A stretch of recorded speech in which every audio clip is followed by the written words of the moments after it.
Sound of NSK அன்பர்களுக்கு NS குமாரின் பணிவான வணக்கங்கள்.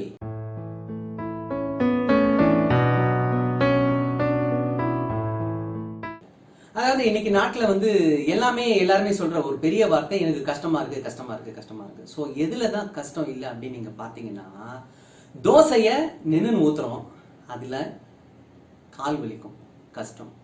ஆனா இட்லிய ஊத்திட்டு உக்காந்துடுறோம், நிறைய பாத்திரம் கழுவணும். ஸோ எதுல தான் கஷ்டம் இல்லை